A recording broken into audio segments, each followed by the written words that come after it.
Good morning and welcome to World Talks here on TVP World. My name is Anna Kalczyńska and we'll tell you what's the update on the situation on front in Ukraine. Russian President Vladimir Putin defies calls for peace by launching a major offensive on the Eastern Front as he prepares for so-called peace talks with President Trump. Russian troops have recently advanced deep in the area east of Dobropilia, and according to military experts, tactical withdrawals from some endangered positions may need to be considered by Ukraine. As an autumn full of difficult decisions for Ukraine may lie ahead, let's assess the situation on the front line with Piotr Kaszuwara, President UA Future Foundation. Good morning, sir, and thank you for joining us this morning on TVP World. Good morning. Thank you very much for the invitation. So, sir, what's the goal of the fresh Russian offensive? Their aim is to land grab the entire industrial heartland of Ukraine's Donetsk region. Why the offensive right now?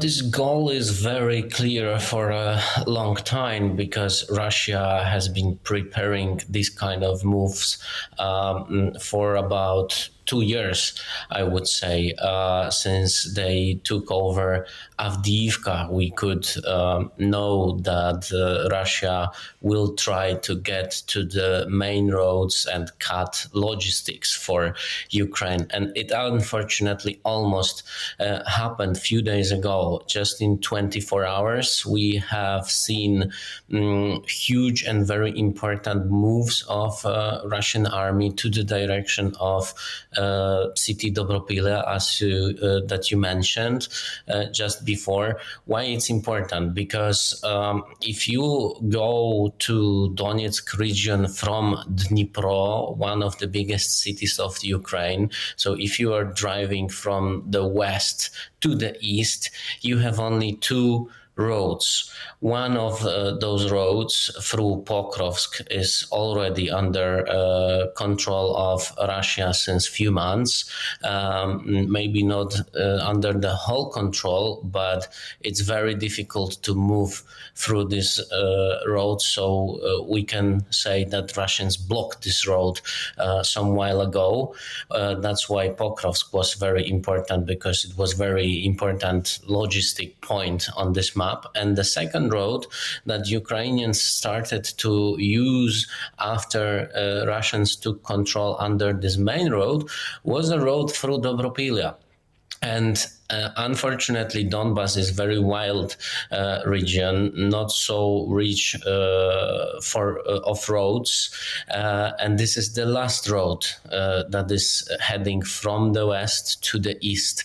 If Russians will take full control under this road, then we can say Donbas is cut out from the west. So there would be only one road left from the north, coming from Kharkiv. We've been talking about it on the TVP World 2 weeks ago, that this danger exists, that Russia can take control over the important logistic roads in Donbas region. And unfortunately, it happened. Now we have critical situation in Donbas because of that.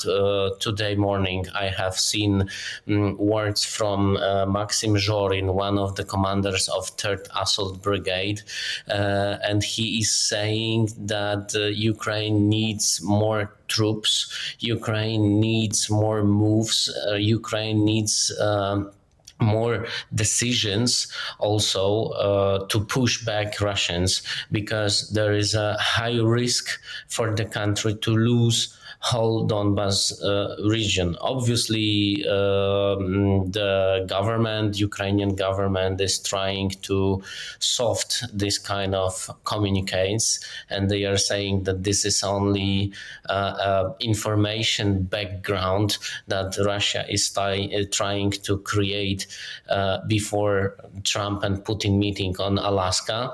But this is a fact that Russian troops are trying to cut one of the most important roads. And if Ukraine will take some other troops from the different parts of the front line, they will have troubles on the other parts of the other lines.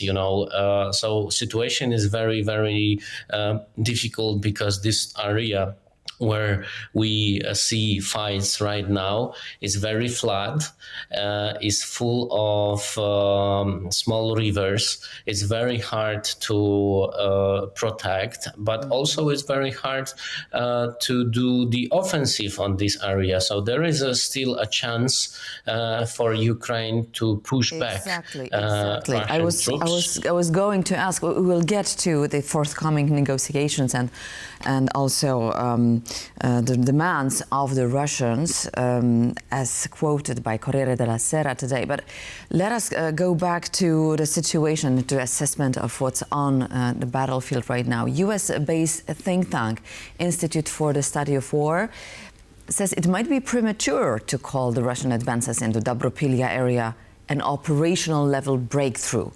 I understand this is an initial Russian success, which needs to be secured with a mechanized echelon. So can Ukraine prevent it?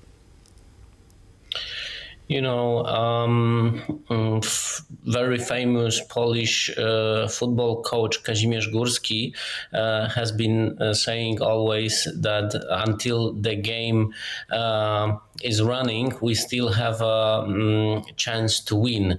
But unfortunately, this is not a football game. This is a real war with the real soldiers, with the real army, and unfortunately, also these troops that are on the ground are not equal. Russia, from that what we know from Ukrainian armed forces, they gathered about 100,000 of the troops only near Pokrovsk. So it will be very difficult to push them back, but this is not impossible. Obviously, Ukraine is fighting. Ukraine has their own troops. Ukraine has barricades. Ukraine has trenches. Ukraine has they still have people to fight. The Russians, they just went into they just took those positions, so they are still not stable, and the situation is still open but very difficult, because we see that Pokrovsk and Mirnograd, the cities where our NGO has been helping for a long time, we've been supporting hospitals over there, now they are surrendered by Russian troops. We see this situation repeating. We have seen it already with Bakhmut, we have seen it with Avdiivka, and now we see it with Pokrovsk. So definitely it will be very difficult, but it's not impossible to push back Russians. The game is running. Absolutely. To understand the determination by both sides, it's enough to quote one of the Ukrainian military sources, which say that Azov commanders reported to Kiev that Russia is attacking in waves of suicidal attacks, sacrificing troops by the hundreds daily. So in a statement, the Azov Corps said the situation remains difficult and dynamic. But let me now turn to the demands by the Russians. According to Kremlin advisor cited by Corriere della Sera, the Russians would demand the withdrawal of the armed forces of Ukraine from Donetsk, and on the part of Russian withdrawal, the Russian Federation would step back from the Sumy, Dnipro and Kharkiv regions while maintaining the front line in other directions except for Donbas. Why is Donbas so important for the Russians? This is all pretty ridiculous because Russia is offering and trading with Ukrainian territories for Ukrainian territories. They are offering some occupied territories for other occupied territories. So this is absolutely ridiculous situation. Donbas is very important for Russia because it's full of the underground resources, lithium, for example. There is an oil, there is an gold, there is a lot of ground resources, very rich. Of coal, for example, of other metals. So this ground can help Russia to fight in future.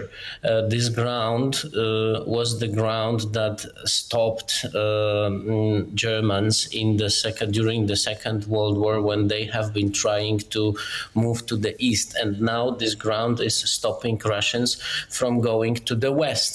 And as far Russians they would take control over Donbas, they would be able to build their positions on Dnipro River and probably in future attack the other Ukrainian grounds and go further. Donbas is kind of a natural protection because it's very hard ground. As I mentioned at the beginning of our conversation, there are only two roads. This region is not very much industrialized.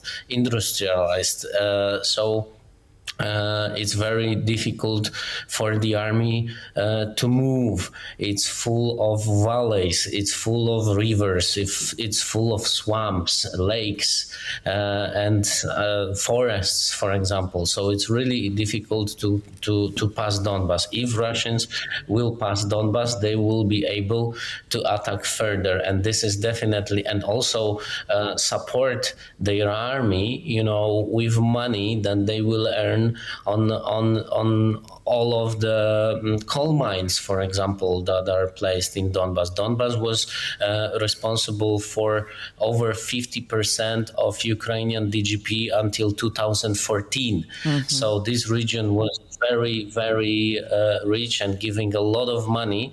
And if this region will give this money to Putin, definitely Putin will give this money to his army to attack. Unfortunately, reports from the battlefield testify of a pessimism among Ukrainian soldiers in regard to what's to be expected from the Friday's Anchorage talk between Donald Trump and Vladimir Putin. Thank you so much, Piotr Kaszuwara. We will be, of course, monitoring closely the situation on the front line and in the diplomatic field as well. Thank you so much for joining us this morning. Thank you very much. And thank you for watching World Talks here on TVP World. Please stay tuned to TVP World for more news and other comments.